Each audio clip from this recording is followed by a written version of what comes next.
Holiday. We're gonna make a holiday dinner. Let's do it. Hey, I may be hungover, but my food is the bomb, no. Ask your aunties, uncles, cousins, and your mom, no. Hungover chef, yeah, you know I go hard. If I'm not in the kitchen, you can catch me at the bar, yeah. Cheese, lettuce, or whatever, gonna make it right. A shot of Henny, help decide what we make tonight. This the life, if you ever in the mood for maybe a few drinks and some bomb-ass food. A shot of Henny, that's a plenty for the chef, yeah. The Jack Daniels, you can feel it in your chest, yeah. In the kitchen, got the mixer, got the spuds. Then I whip them while I'm sipping, cause it's sicker with a buzz, yeah. Ooh, we making bomb-ass food. Just one shot won't do. Not tonight, cause if I'm not hungover, then you know it isn't right, yeah. Hey guys, happy holidays. We're gonna prepare a nice holiday dinner for you and your family. Pretty easy, not too bad. You gotta get a nice roast. We're gonna make a sauce for it. We're gonna make some sides. I'm gonna show you how to get it done, all right? Let's do it. All right, so first we're gonna make a little rub for our roast here. We're gonna start off with garlic. We're gonna microplane it. That way it is incredibly fine and it can get incorporated way better. Plus I just love garlic, and this is really gonna bring out all of the flavor of it. It's gonna help really release the allicin of the garlic, which is nice. Allicin is the chemical compound within it. Once you release it, that's what gives you that kind of garlicky taste, that aroma that everybody loves. So we're gonna do a couple cloves, maybe 5, 6, around that, depending how much garlic you like. I am a garlic crackhead, so I'm gonna just put as much as I want. So I'm probably gonna go with 7. There we go. It's okay if some of the chunks are a little bit bigger. We're gonna pick those out in a minute. Okay, that's good. That's perfect. Now we're gonna do our kind of a mustard blend here. We're gonna use ground grain mustard, and we're going to use a spicy Dijon mustard. So just throw some of that in there. Some of that ground, and some of that spicy. Mix that all together. Put the garlic. And then we're going to add some of this right here. This is the best thing you can use. This is an anchovy preservative, right? So I got this from the Italian market. A lot of people are afraid of anchovies. They think it's weird, it's gross, it's fishy. But I'm telling you, the flavors in this oil is incredible. So we're gonna add some of that, throw that in there. We're actually gonna chop some of it up as well, just because I love it. I could eat this right out of the jar.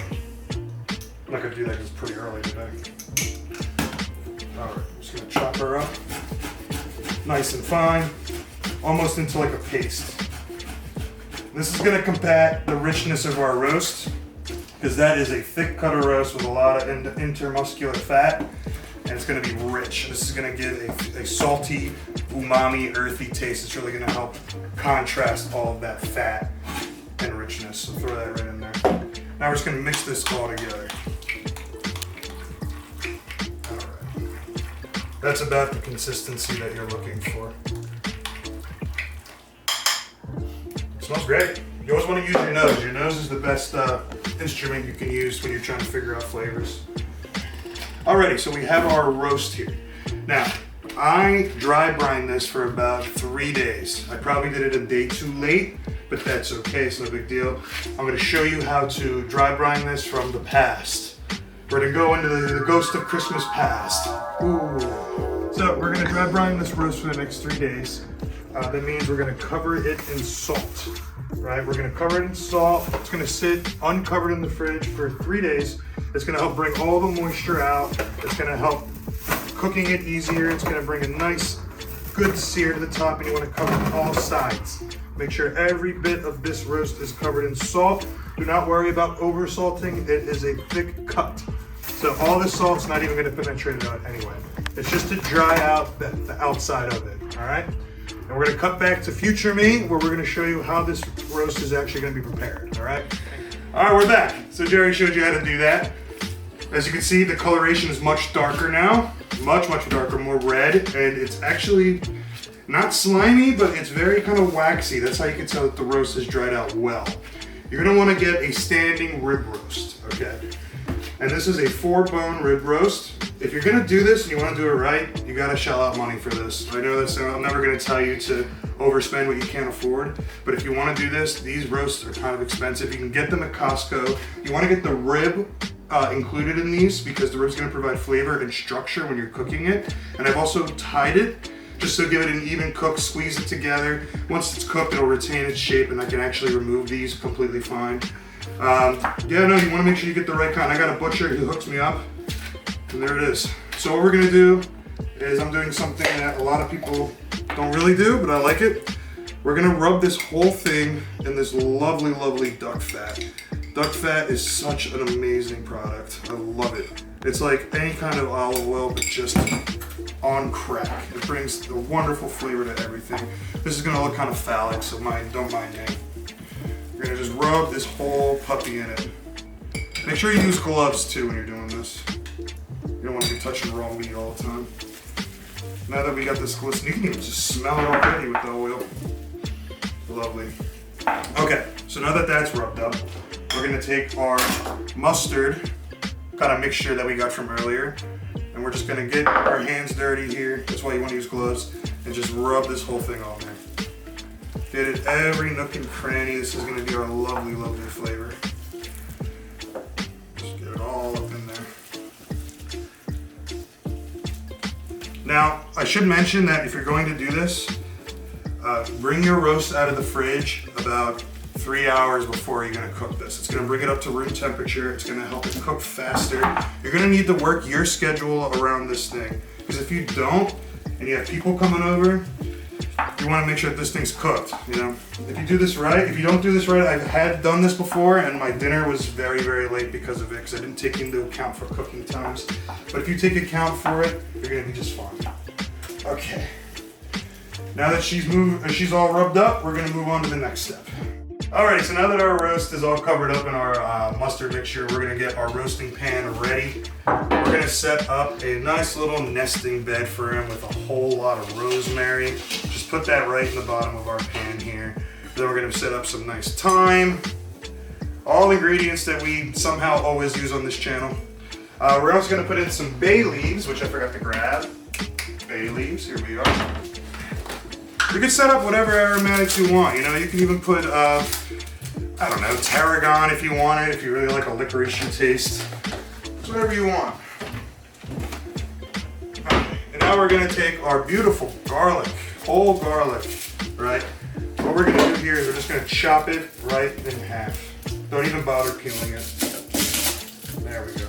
See that? Just throw that right in there. Just didn't chop it in half perfectly, but that's okay. This is all just aromatics. Lovely. Just set it up, nice and organized. Ah, there we go. Okay. We don't need this anymore. Now, what we're going to do here is we're going to add just a little more duck fat, just so this gets everything kind of actually cooking and not just burning. A little bit. You don't obviously have to use duck fat. I'm extra. I just love the flavor. You can use olive oil. You can use whatever. You can use ghee, like clarified butter. Don't matter. Just get that all kind of incorporated.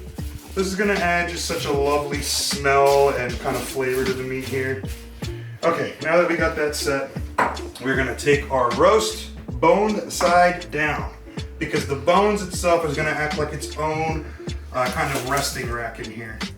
And we're set to go. Now, you need to preheat your oven to 350 degrees. There's actually 2 ways that you can cook this. Let me get this out of the way, it's disgusting. There's actually 2 ways you can go about cooking this. You could do the traditional way, which is kicking your oven up to about 500 degrees and just leaving it in there until it reaches kind of like a crust on here, like it browns and cooks. And you can lower the temp to about maybe 250 degrees. Have a thermometer probe in there, and when you reach that internal temperature, you pull it out. Or you can do it the opposite, the reverse sear. You stay at 250 degrees until the internal temp reaches what you want it to be, and then you absolutely blast the hell out of it. at 500 degrees for about 15 minutes, and that'll really brown it out. The issue with the first method is it kind of leaves like uneven cooking spots, some gray, some actually the temp you want. We're gonna meet in the middle. We're gonna start at 350, bring that internal temp up, and then we'll blast it on the broiler. So we're looking to do medium rare. So you're looking, we're probably gonna pull it out at like 119 just to be safe that we don't overcook it when we're broiling it. We want the final internal temp to be probably 130, 132, maybe 135. It all depends on how you like it cooked. We're gonna throw this in our oven, but first, we're gonna insert a temperature probe. This one is oven safe, so I can really just peek what the temp is the entire time it's cooking. You wanna put it in the thickest part, right in the middle there. Here we go. Okay. Good night, baby. Check you out whenever you're ready. Alrighty. So now we're gonna prepare one of the two side dishes here. We got some lovely multicolored potatoes. These are like heirloom potatoes. We're gonna blanch them first, so to get them like pretty majority cooked. And then we're gonna smash them, and we're gonna bake them into the oven with a little parsley and garlic, maybe a little Parmesan if we're feeling froggy. All right, I'll show you how to do that. So we got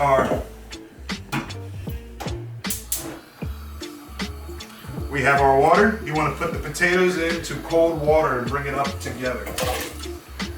And we're gonna let that just kind of blanch and cook through.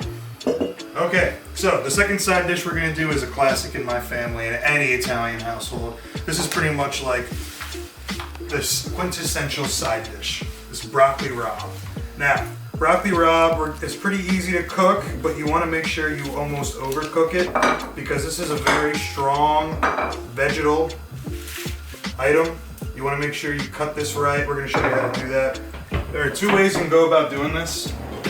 You can actually just take it. This is kind of like the lazy way. And you can just cut off the stem like that, call it a day. But what I do is I peel it off like this. You know, you get way more better pieces like this. This is what we do in my restaurant. It's like me and 5 other guys, we just sit here and pick broccoli rabe for like 3 hours. Yeah, you pick this off, and then essentially we're gonna blanch it, and then we're going to pan fry it with garlic, and it's gonna be really nice and aromatic with red pepper, spicy as well. Do not throw out these stems though. You can keep these. You can blanch these and then puree it and make like a pesto. We do that as a special as well. It's definitely more of an umami pesto than a traditional one. I think it tastes way better and it's different, it's fun. So we'll come back when we've peeled all of this broccoli rabe. Alrighty, so now that we have our broccoli rabe all peeled, you can see it's way different. It's more bushy, almost like reminiscent of kale or like spinach. It's not gonna really like disappear like a spinach would when you cook it. So once we blanch it, get it cooked through, we're just waiting for the water to boil.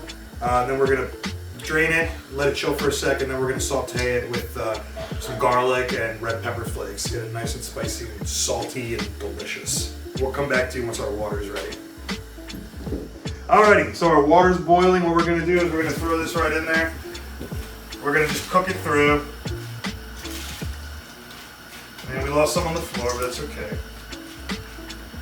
Mix that up a little bit. I mean, I'm using a ladle, but my spoon's over there. It's fine. Once this is cooked through, we're going to drain and let rest. Now, while this is boiling, we're going to check on this. They should be fork tender. Let me get a knife here. That's a spoon. Let me get a knife here. Yeah, these are ready to go. We're going to drain these real quick. Turn this off. Alrighty, so the potatoes are fork tender, so we're gonna come over here and we're gonna drain them out into the colander. Let that go. Oh yeah, get a nice little spa treatment here, a little facial. Make sure these are nice and drained. We're gonna bring them over here. We're gonna get them ready to smash. Okay, so now that our potatoes are fully cooked, we're gonna get ready to smash. We're gonna throw them into our bowl. We're gonna add more duck fat. A lot, that's okay. We're gonna add some salt, some of our pepper here,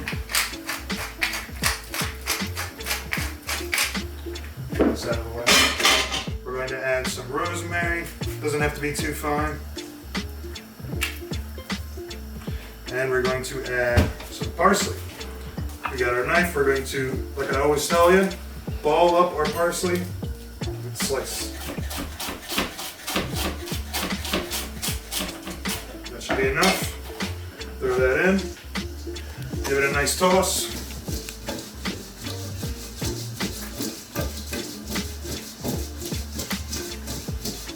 There we go. We lost one, that's fine.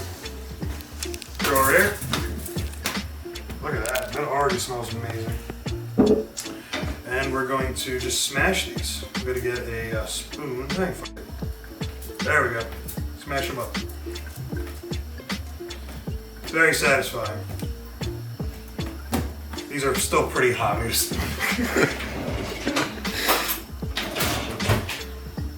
There we go. Get rustic with it. Nothing wrong with a little rustic action.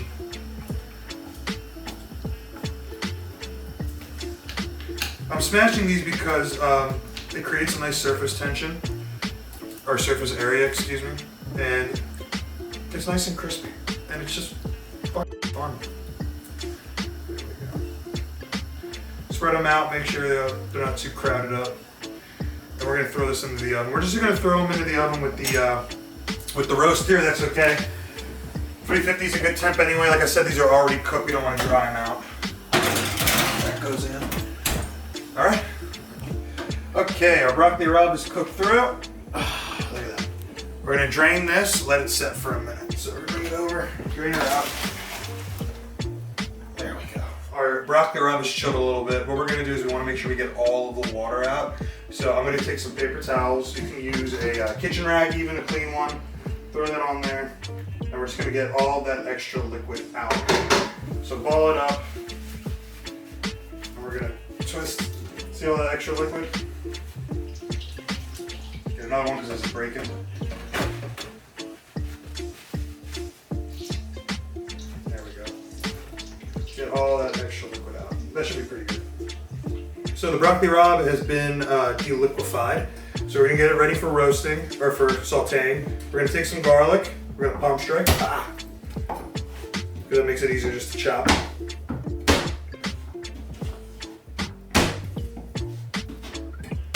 Once you have that, bring it all together. Easy chop. Look, I'm not even looking. It's a great way to chop your hand off. Don't do that. Okay, that's enough garlic. About 3-4 cloves. I'm gonna come over to here. We're gonna put some extra virgin olive oil into the pan. I know I tell you all the time, don't use extra virgin olive oil for sauteing, but I think it adds a nice flavor to the broccoli rabe. Now, you're gonna wanna add a little more oil than you think that you're gonna need, because broccoli rabe will soak all of this up. So just don't be afraid, add whatever. We're gonna put our garlic in the pan. There we go. That was kind of sexy, wasn't it? We'll bring this up to medium-high. We're gonna let the garlic do its thing and get kind of crispy. So our garlic is nice and toasted, it's ready to go. So we're gonna add our broccoli rabe. Oh, nice. So, while that's cooking, we're gonna add a couple things. Obviously salt, because we're not cavemen. We're gonna add some red pepper flakes. I like it spicy, but do you? We're also gonna add some black pepper. Now obviously, this is just a portion for 1 or 2 people. You're gonna be using a whole lot more broccoli rabe than this for your Christmas dinner. Alrighty, so our broccoli rabe is looking fantastic. It's smelling fantastic. Just that smell of roasted garlic and the pepper and just the general broccoli rabe. So we're gonna put this aside here. We're gonna let this chill when we need it. When the roast is ready, we'll heat it back up. That's just a simple way to make broccoli rabe. It's a fantastic veggie side dish that is in every Italian household, and it is absolutely delicious. So our roast is ready to go. It has reached that internal temperature of 119. We're gonna pull it out real quick. All right. Ooh. Pull her out. There we go. Oh my God. She is beautiful.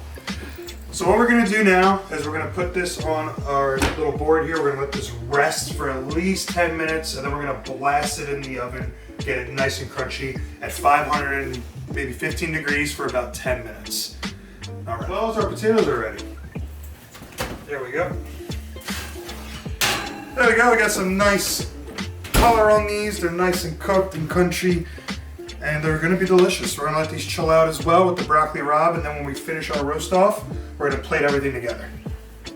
Okay, so we're gonna transfer this roast onto our baking sheet here because we're gonna throw it in the oven at 525 for about 10 minutes. It's just gonna really help get a better crust and to darken this meat. So here's hoping we get this first try. Alrighty. Come on, baby. There we go. 1, 2, 3. Perfect. Alrighty, let's do it. Throw this right in our oven. It's piping hot in here. There we go. 10 minutes. Let's hope it doesn't burn. Now look at this. You hear that sizzling? Oh, it's beautiful. Love that. Amazing. All right, we're gonna pull it out. That's good enough. It's been about 8 minutes. I don't want to get too cooked. That was a lot hotter than I thought it was gonna be. But we're good to go. We're gonna let it rest for a little bit. We'll come back to it. Let it rest for at least 10, 15 minutes. So while our beef is resting, this is a perfect opportunity to make a horseradish sauce. I like a horseradish sauce on my beef. My family would call me crazy. They like to do like a parsley, garlic, oil type thing like we did for the fish in our previous episode. We're gonna stick to this because it's my personal favorite. So when I went to the store, I couldn't find actual horseradish, but I found horseradish root, and I'm an idiot. I don't feel like sitting in the store as long as I want to, so I just did it, bought it, and I was like, I'll make my own horseradish. If you're gonna make your own horseradish from scratch, I have to forebode you that it's going to be about 100 times stronger than regular horseradish. It will burn your face, it will burn your nose, so just get ready for that. Essentially what I did is I took the horseradish root, I cleaned it off from all the dirt and such, and I peeled it, chopped it, put it in the fruit processor with some water and a little bit of vinegar. It was crazy strong, but now we got fresh horseradish. It's still great, it still burns. So we're gonna take a couple spoonfuls of this, just throw it right into a bowl, just like that. We're gonna take our previous Dijon mustards, the spicy Dijon mustard. Just put the whole rest of it in there. And we're gonna take our regular Dijon, our whole grain mustard, excuse me. Throw that in there as well. And then we're gonna top it with some mayo. A couple squirts, feel it out. And we're just gonna mix that pretty vigorously.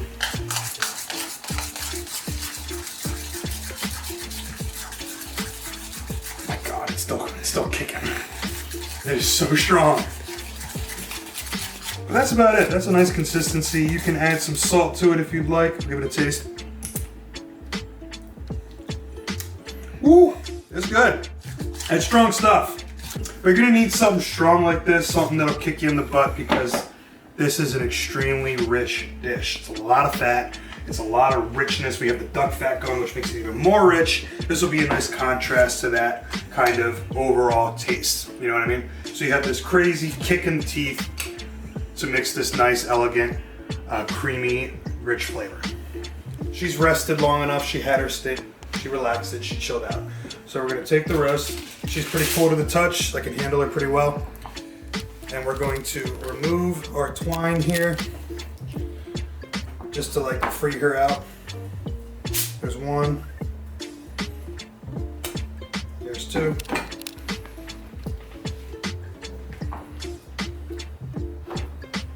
And then there's the last one. Beautiful. Okay. Nice. We're going to go ahead and remove our bones. I already had the butcher kind of like finagle them out for me. There we go. We're just gonna finish her off by removing these. Bones are removed. Let's cut into it. Here we go down the middle here.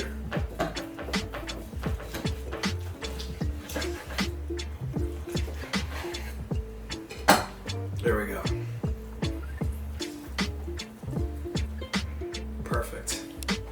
perfect medium rare.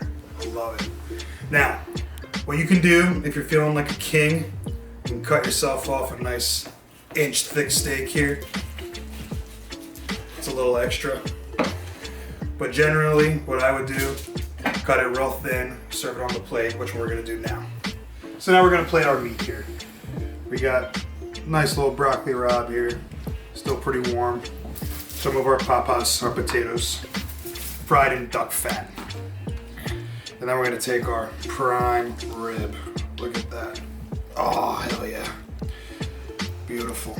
And then we can add some of our lovely sauce to that. And here we go. That is a beautiful Christmas roast.